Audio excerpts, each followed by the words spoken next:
Cell होता है, cell के बारे में हम बात कर रहे थे, ठीक है।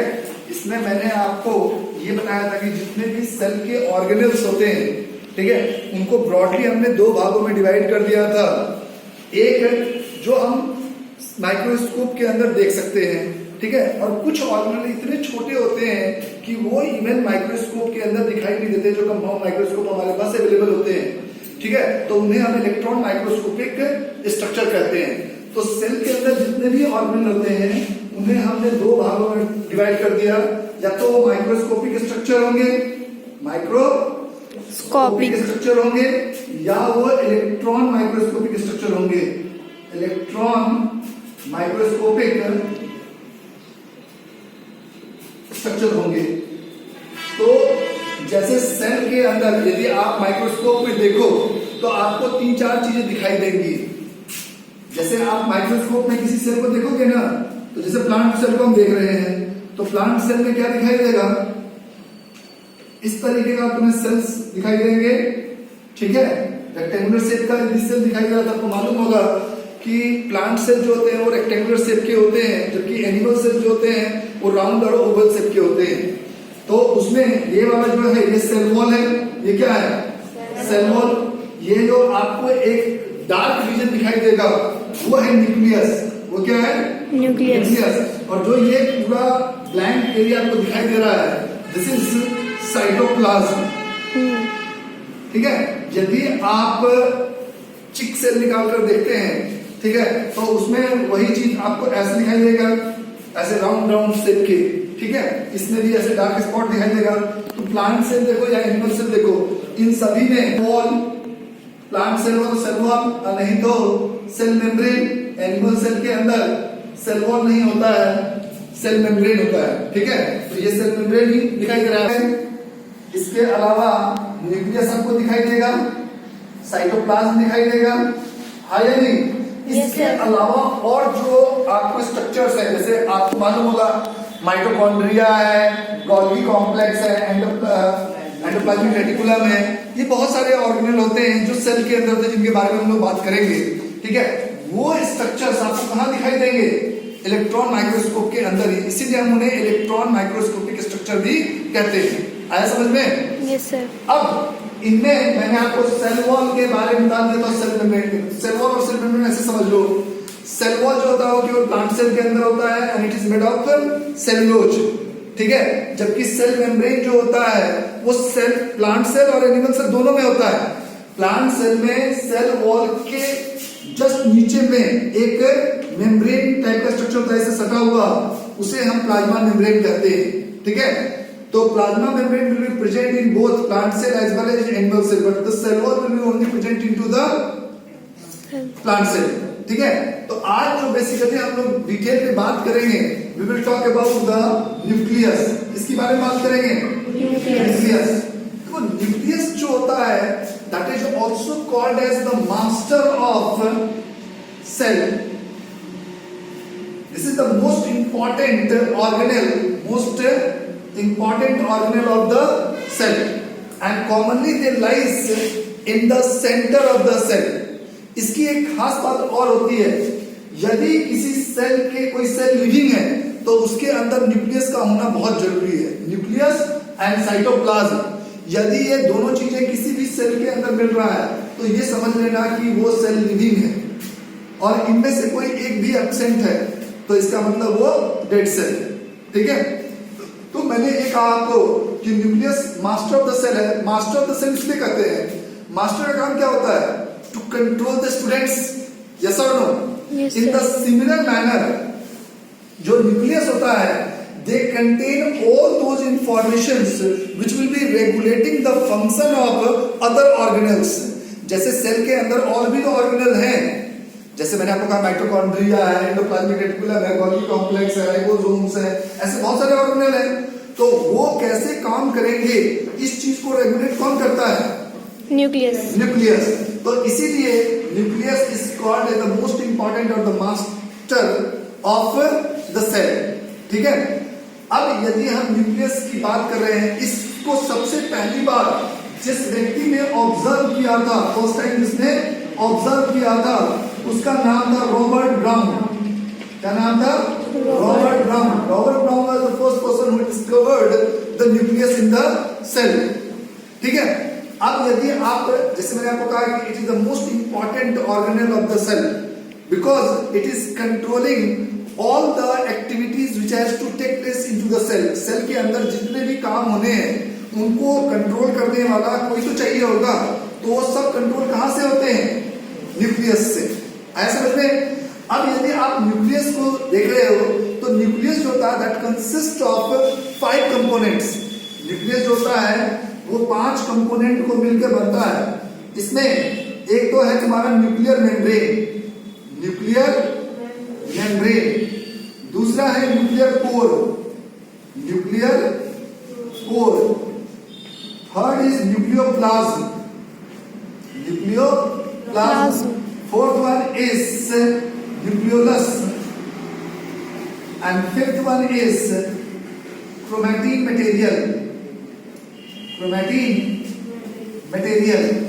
तो ये 5 चीजें होती हैं जिनको मिलकर क्या बनता है?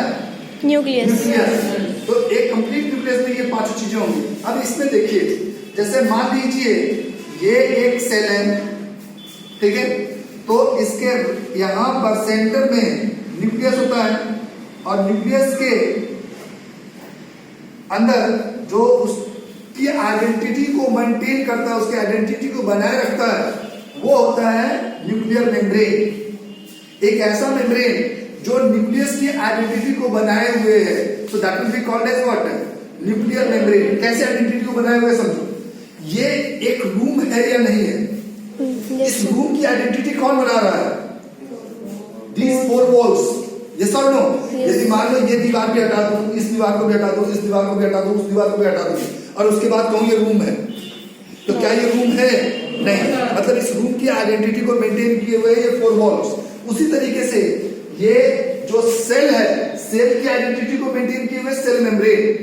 यदि मान लो मैं ये मेम्ब्रेन हटा दूं, ये डिसॉल्व कर दिया, अब बोलूं ये रहा सेल, कहां है सेल? तो सेल की आइडेंटिटी को जैसे सेल मेम्ब्रेन मेंटेन करता है, उसी तरीके से न्यूक्लियस की आइडेंटिटी को कौन मेंटेन करता है? Nuclear membrane. और यदि गौर करके देखो यहाँ पे, तो ये सिंगल मेम्ब्रेन है या डबल मेम्ब्रेन है? डबल मेम्ब्रेन है। तो न्यूक्लियर मेम्ब्रेन जो होता है वो डबल मेम्ब्रेन स्ट्रक्चर है। वो क्या है? डबल मेम्ब्रेन स्ट्रक्चर है, पहली बात। ठीक है, दूसरी बात, it is responsible for maintaining the identity of the cell और not? Why I am saying it is responsible for maintaining the identity of the cell? Because it will maintain the composition of nucleus differently from the cytoplasmic content or not? जैसे यहाँ का environment जैसा है, क्या ऐसा ही environment बाहर का भी है? यहाँ का environment slightly different है in comparison to outside or not? Yes. क्योंकि ये जो आपका 4 वॉल्स है, ये 4 वॉल्स जो है वो हर चीज को अंदर नहीं आने दे रहा है। इस कारण से यहाँ का जो कंपोनेंट या कंपोजिशन है that is slightly different from the outside. In the same manner जो अंदर का कंपोजिशन है उसको कंप्लीटली मिक्स नहीं होने देता है बाहर वाले कंपोजिशन से। तो अंदर का कंपोजिशन स्लाइटली डिफरेंट होगा बाहर के कंपोजिशन से या नहीं? तो इस तरीके से वो सेल की आइडेंटिटी को मेंटेन रखने के लिए रिस्पॉन्सिबल होगा या नहीं होगा? Yes sir. होगा ना? तो न्यूक्लियर मेम्ब्रेन क्या क्या हो गया? न्यूक्लियर मेम्ब्रेन क्या बताता हूँ बात। न्यूक्लियर मेम्ब्रेन जो है एक डबल मेम्ब्रेन स्ट्रक्चर है and it is responsible for maintaining the proper composition of the nucleus और नॉट? यदि मैं कह रहा हूँ ये न्यूक्लियस है, तो इस न्यूक्लियस की आइडेंटिटी को बनाए रखने के लिए इस मेम्ब्रेन का होना जरूरी है कि नहीं? Yes sir. यदि मेम्ब्रेन नहीं रहेगा तो क्या आइडेंटिटी रहेगी इसकी? No sir. तो it is basically responsible for maintaining the identity of the nucleus and also responsible for maintaining a proper composition of the nucleus और नॉट? है समझ में? अब इसमें ऐसे छोटे छोटे पोर्स होते हैं, इसके अंदर छोटे छोटे पोर्स होते हैं। अब आप कहोगे ये पोर्स क्यों होते हैं? एक बात बताओ, जैसे ये एक रूम है, इस रूम में कुछ चीजें अंदर आए, कुछ चीजें बाहर जाए, तभी तो ये बाहर की चीजों को कंट्रोल करना है। मान लीजिए तो उसी समय पॉसिबल है जब इंफॉर्मेशन अंदर बाहर जाए या नहीं जाए। मान लिया आपने शोर मचाया, बाहर आवाज गई, बाहर से कोई आदमी आया, ठीक है, वो फिर आपको शांत करेगा, ठीक है।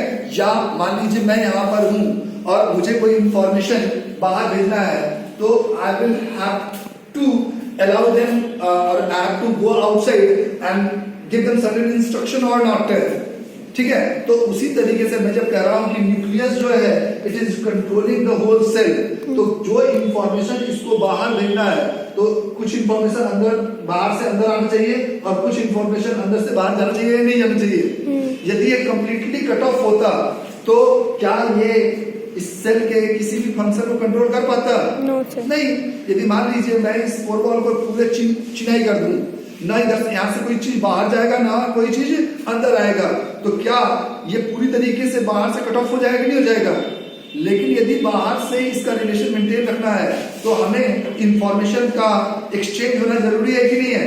तो जो ये न्यूक्लियर पोर्स होते हैं they are responsible for exchanging the information in and out or not, so that the proper, not only the proper composition but along with that the information can be exchanged so that the nucleus can regulate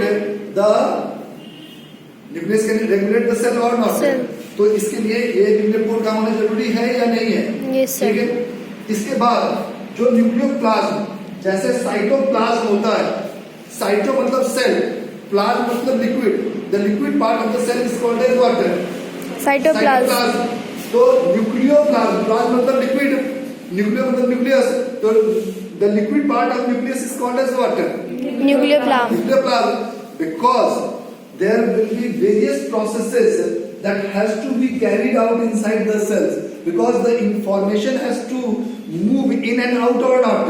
तो उसके लिए वहां पर कुछ proper working होना जरूरी है कि नहीं? और उस वर्क को करने के लिए कोई ना कोई मीडियम चाहिए। वो मीडियम कौन प्रोवाइड करता है? न्यूक्लियोप्लाज्म। जैसे मैंने ये कभी याद करो, मैंने अभी थोड़ी देर पहले ही कहा था, यदि एक सेल को लिविंग स्टेट में रहना है तो साइटोप्लाज्म का होना जरूरी है कि नहीं? क्योंकि most of the chemical reaction और बायोकेमिकल रिएक्शन जो होता है वो साइटोप्लाज्म के अंदर ही होता है। उसी तरीके से न्यूक्लियस जो होता है, उसका जो लिक्विड मटेरियल होता है, उसी के अंदर most of the biochemical reactions of the nucleus take place.